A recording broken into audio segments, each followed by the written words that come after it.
Hello students, this is Waqar Ahmed, your economics teacher from Cambridge International School, Dasuha. And in today's class, we will be talking about the new book Indian Economic Development, and we are not starting any chapter today, but we are just talking about the approach behind this book or behind this paper taken by CBSE or NCERT. The first thing is, or the main objective of this book is to make you aware about the key issues facing Indian economy. For example, after plus 2 you will enroll into different courses like BCom honors, BA honors, BBA or some other accountancy courses. So, you must be aware that what are the main challenges which Indian economy is facing. Generally we hear a lot of news about inflation, about RBI, about poverty, about economic growth, about economic development. So, after studying macroeconomics, we have an idea what economic growth is, what economic development is, but to look into a bigger perspective, you must be aware about certain economic issues, and we will get to know those issues in Indian economic development. Then second point is that the student should be able to appreciate and critically analyze, assess the role of government, means the steps which we daily hear. For the latest example, we all are hearing that our government has prepared a package worth 20 lakh crores or $20 trillion to support Indian economy, Indian firms, Indian laborers, Indian companies during this pandemic situation. But if we are aware about economic issues, then we can analyze that whatever steps are being taken by the government, are they correct or not? Has government done sufficient or not? So, you would be able to answer these type of questions as well. And the last point is that after studying Indian economic development, you would be able to talk with other persons, you would be able to take part in a debate, positive debate about economic issues. You will just not be guessing or using the knowledge acquired through WhatsApp University or Facebook. No, you would be able to understand economic issues, the role of government, and you will be able to see yourself that steps being taken by government or other agencies are in the right direction or not. Now comes the role of data or the role of the budget department of Indian government. So, we have studied about balance of payment, foreign exchange rate, Indian budget, equilibrium, level of national income, output and employment. We have studied all these topics in macroeconomics. But how can we see the real life effect, the real life transition, the transition from books to real life? How can we gauge, how can we assess that whatever we have studied or we are studying, its effect on the real economy, and that effect can be ascertained or can be assessed through data. Now, where to get the data? For this, Indian government particularly publishes and releases Indian Economic Survey every year, and the data published in this Indian Economic Survey is the most authentic data used by government, state governments, central bank, commercial banks, private companies, international financial organizations, international development organizations, and every other agency, company or firm which is interested in Indian economy. And the data available in Indian Economic Survey, we can ourselves see that what is the change from previous year or from the last 5 years in the level of poverty, in the level of inflation, in the level of human development, in the level of rural development. These are the topics we will study in Indian economic development, and through Indian economic survey and its tables, its data, we can assess the changes which are happening because of the steps being taken by government. So, for the authenticity of our study, we need data, and the authentic data is available in Indian economic survey. And how to get that Indian economic survey, we will talk in the next slides. Now, second thing, in the book of Indian economic development, you will see certain boxes, certain things which are in between a chapter, and they have been explained in some boxes. Those are actually real life applications of the concept which we will be studying in that particular chapter. For example, we have heard about Operation White. Operation White means India became independent in milk production, and its greatest success story is Amul. Yes.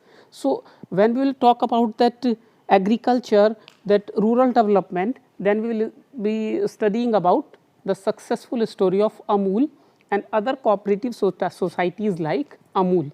Verka is an example of cooperative society as well. So, we will be studying all those things in those certain boxes, which will actually be the real life applications or case studies of the topic being considered or being discussed at that particular point. Now, where can you get the data of Indian economic survey?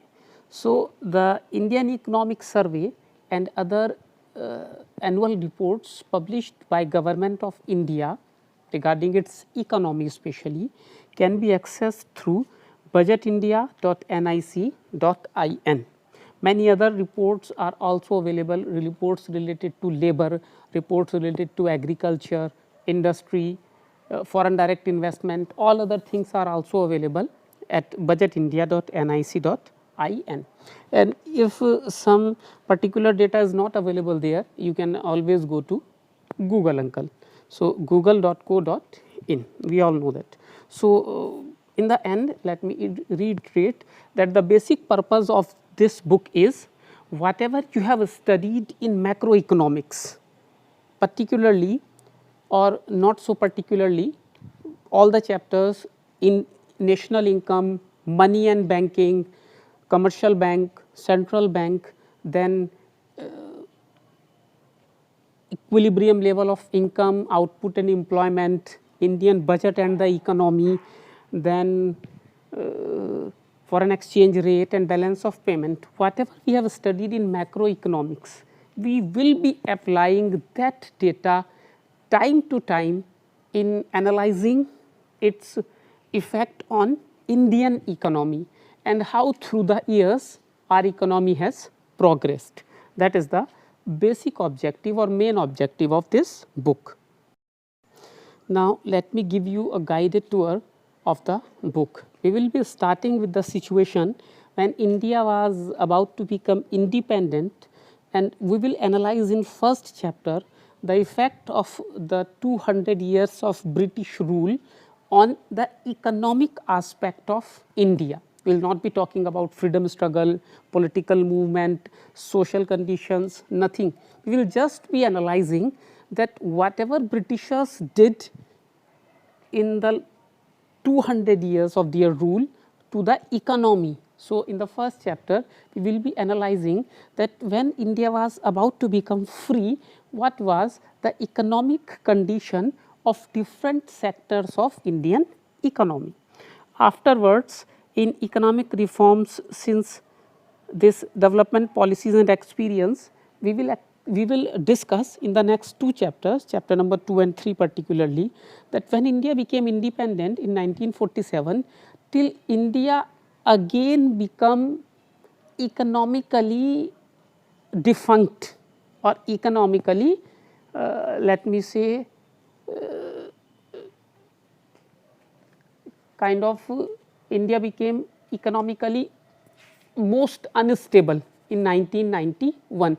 We face one of the worst economic situation for us. So, from 1947 to 1991, whatever economic decisions were taken by different governments, their effects, their positives and their negatives. Then in the next 4, 5, 6 chapters, mean chapter number 4 to chapter number 9, we will be talking about the effect of the 1947 to 1991 policy decisions on different aspects of Indian economy like poverty, human capital, rural development, environment, sustainable development, infrastructure.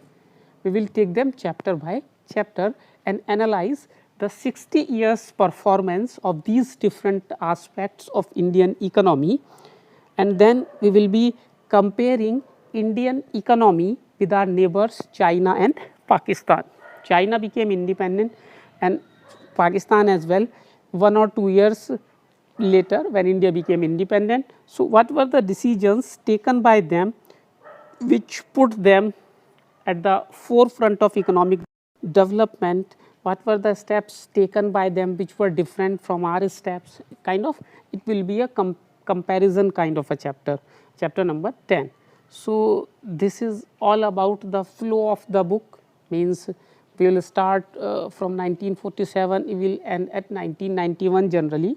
In between we will study about different policy decisions, the effect of these policy decisions on different sectors of Indian economy, and then in the end we will be comparing Indian economy with our neighbors. So, that is it for today students. Let me remind you 1 or 2 things. There will definitely be a 3 hours question paper schedule from 1st July onwards like we planned and which like what happens every year. So, start revision as I told you earlier as well, start preparing for all chapters. It is your very crucial year. Pandemic will, as sir principal sir told as well, pandemic will end in 2 months, 3 months or 6 months, but your exam and all other things will be going on time first thing. So, we will not be missing any of the exams scheduled for grade 10 and grade 12. So, keep preparing for your examinations. In case of any difficulty, you can always contact your teachers, and like you are studying 8 to 10 hours, keep that up, and that is it for today. Tomorrow or in the next lesson, maybe on Monday onwards, we will be starting with chapter number 1. In between, you have got any query, you know where to message. So, stay healthy, stay inside, stay safe, bye.